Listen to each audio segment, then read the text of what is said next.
Bien, bien, corrigeons cet exercice. Exercice numéro 1, numérisation d'un signal sonore. Donc, quelques informations au départ, utiles pour la suite. Le pas de la quantification, P égale delta U sur 2 puissance n. Delta U est la plage de conversion en volts. Théorème de Shannon, pour numériser convenablement un signal, la condition est que la fréquence d'échantillonnage soit au moins 2 fois supérieure à la fréquence maximale du signal à numériser. Bon. Alors là, un bruit est détecté par un microphone et qui donne en sortie une tension dont les variations temporelles sont représentées sur la figure 1. Voilà. Cette tension est traitée par un convertisseur. En sortie, on obtient une tension dont les variations temporelles sont représentées sur la figure 2. Qualifier les signaux des figures 1, 2. Alors, une petite réponse. Donc, la figure 1, sur la figure 1, la courbe représentative est celle d'une fonction continue du temps. On a donc à faire, comme cours, un signal analogique. Maintenant, pour le deuxième signal, eh bien, la courbe représentative est celle d'une fonction discontinue. Vous voyez, il y a des paliers et on a affaire donc à un signal numérique. À l'aide des graphiques, calculer la fréquence d'échantillonnage FE et estimer la valeur du pas de la quantification. Alors, les graphiques, donc voilà. Voilà le graphique de la tension numérisée. Et donnons, si vous voulez, une petite réponse. Commentons cette petite réponse. Voilà. Donc, sur le graphique, on peut déterminer la fréquence d'échantillonnage. La fréquence d'échantillonnage, vous voyez qu'en horizontal, on a la période d'échantillonnage, qui est l'intervalle, le plus petit intervalle de temps détectable. Voilà, la période, c'est-à-dire l'intervalle de temps qui s'écoule entre deux prélèvements d'échantillons successifs. On peut déterminer pour plus de précision 10 fois TE. Donc voilà, 10 fois TE, c'est de là à là. De là à là, c'est-à-dire c'est 0,2050 secondes. Donc TE égale 5,010 puissance moins 4 secondes.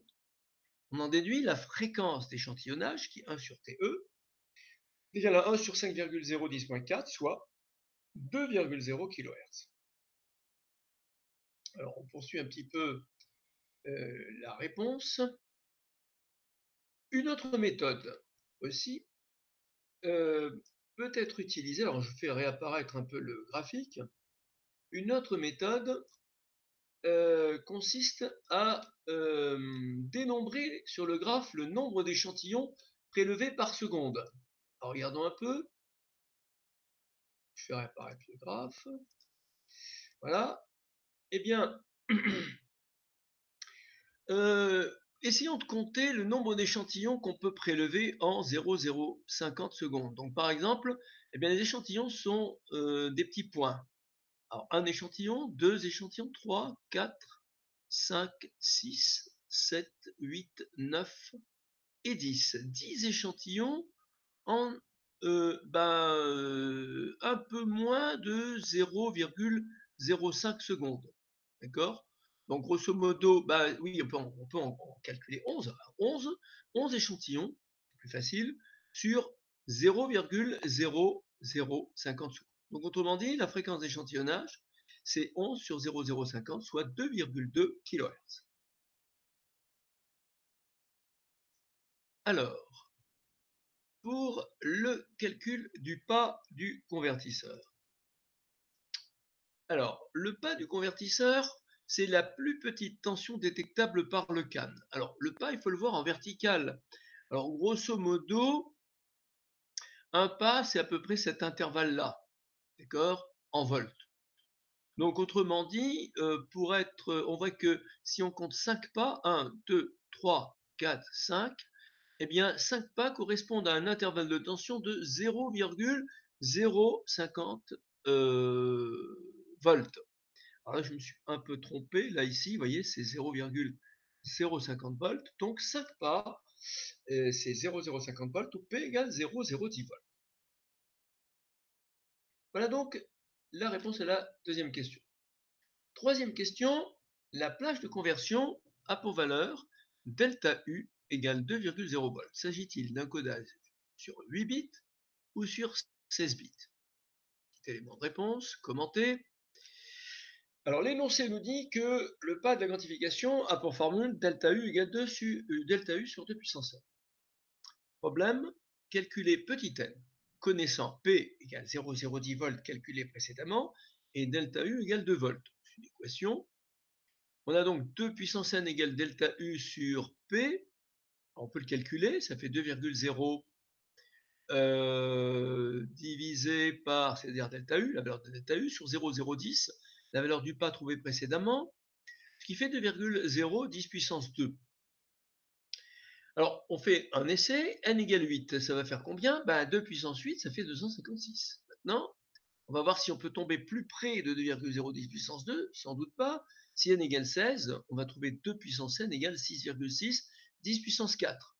Donc, finalement, il s'agit donc d'un codage 8 bits, puisque 2 puissance 8, 256 est plus proche de 2,010 puissance 2 que de 2 puissance 16.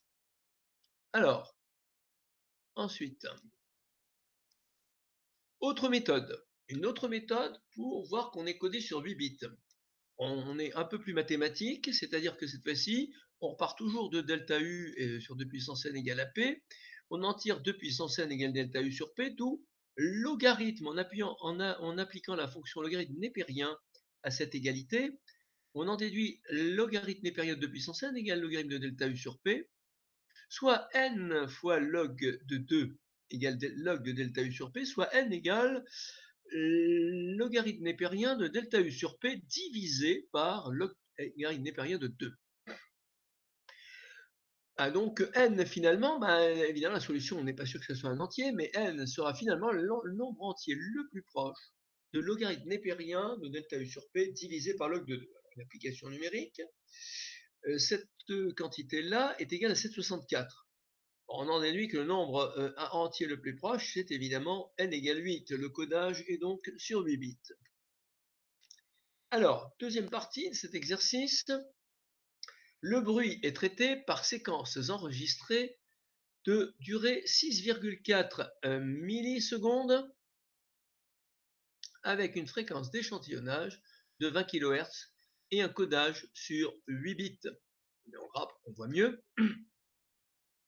Calculer en bits et en octets la taille du fichier associé à une séquence numérisée de 6,4 millisecondes. Alors, regardons un peu l'élément de réponse. La taille du fichier, qu'est-ce que c'est? Si on pense à la taille d'un fichier image, c'est le nombre de pixels fois le nombre de bits par pixel. Ici, ça sera le nombre d'échantillons de signal sonore enregistrés multiplié par le nombre de bits de codage de chaque échantillon. Donc finalement, la taille du fichier, c'est grand N, on va l'appeler grand N multiplié par petit n. Problème, calculer petit n, calculer grand N, pardon. Donc, petit élément de réponse, FE, la fréquence d'échantillonnage, rappelons ce que c'est le nombre d'échantillons prélevés par seconde, et par définition. Donc, FE est égal à grand N sur delta T, c'est-à-dire le nombre d'échantillons enregistrés divisé par la durée, c'est slash la durée, delta T égale 6,4 millisecondes. Donc, il n'y a plus qu'un calcul à faire ici. N égale FE fois delta T, d'après cette égalité. Et on en déduit que c'est 20 fois 10 puissance 3, c'est 20 kHz, ici, multiplié par 6,4 10-3 secondes, c'est-à-dire 128 échantillons de signal sonore prélevés. Alors, pour finir, la taille du fichier en bits, il suffit de réappliquer la formule grand N multiplié par petit n que vous avez vu précédemment. Donc, la taille du fichier, c'est grand N fois N, 128 fois 8 égale 1024. On peut, en gardant deux chiffres significatifs, dire que c'est environ 1,0 multiplié par 10 puissance 3 bits, c'est-à-dire 1,0 kilobits. Si on le veut en octets, on sait que 1 octet égale 8 bits. Donc la taille du fichier, c'est 1024 divisé par 8 pour l'avoir en octets. Égale 128, c'est normal puisque 128 fois 8 divisé par 8, c'est 128. Égale 1,3 10 puissance 2 octets, c'est-à-dire environ 130 octets. C'est pas grand-chose, évidemment. Bon, alors, ensuite, eh bien, on a enregistré ci-après les spectres de deux bruits. Le bruit 1 est celui de l'environnement sonore à l'intérieur d'un train corail, celui-ci, et le bruit 2, celui de l'environnement sonore créé par une discussion dans une pièce. On a deux spectres. Alors, la fréquence d'échantillonnage choisie dans les questions précédentes, c'est-à-dire il y a deux fréquences d'échantillonnage possibles, 2,2 kHz et 20 kHz, remplit-elle la condition de Shannon dans le traitement des bruits dont les spectres sont donnés ci-avant? Justifiez votre réponse. Alors, on rappelle le théorème de Shannon. Il indique que pour numériser convenablement un signal, il faut que la fréquence d'échantillonnage soit au moins 2 fois supérieure à la fréquence maximale du signal à numériser. Alors, d'après la condition de Shannon, d'après ici, ci-dessus, si l'on veut numériser le signal, donc on sait que FE, on traduit par une inégalité, FE supérieur ou égal à 2 fois Fmax du spectre. Alors, le problème posé, les bruits 1 et 2 peuvent-ils être numérisés correctement pour les deux fréquences d'échantillonnage envisagées précédemment? Donc on fait apparaître un peu la réponse et puis on va essayer de regarder les spectres. Alors les spectres, on va regarder à la visionneuse les spectres. Alors on ne les voit pas très bien, c'est vrai, donc on va regarder un peu mieux les spectres. Alors les fréquences maximum pour le bruit 1, c'est environ 8000 Hz. Et pour le bruit 2, c'est environ 5000 Hz. Voilà, environ. Donc il faut regarder, situer un petit peu les fréquences maximales par rapport aux fréquences envisagées précédemment. Pour le bruit 1, on lit sur le spectre 8 kHz. Alors si on calcule 2 fois Fmax, on va avoir 2 fois Fmax et 2 fois 8 égale 16 kHz. Donc FE, qui est égal à 2,2 kHz, est bien inférieur à 2 fois Fmax, c'est-à-dire 2,2 est bien inférieur à 16. Donc le théorème de Shannon n'est pas vérifié. Si vous voulez, ne permet pas de dire que permet de dire qu'il n'y a pas de numérisation convenable. Alors maintenant, pour le deuxième bruit. Alors le deuxième bruit, on a vu que la fréquence maximale du spectre, c'est 5 kHz. Si on fait 2 fois Fmax, ça vaut 10 kHz. Donc la fréquence d'échantillonnage choisie sont toujours égale à 2,2 kHz, on voit que là encore, c'est inférieur à 10 kHz, c'est-à-dire 2 fois Fmax. Là encore, ce n'est pas le théorème de Shannon qui est non vérifié.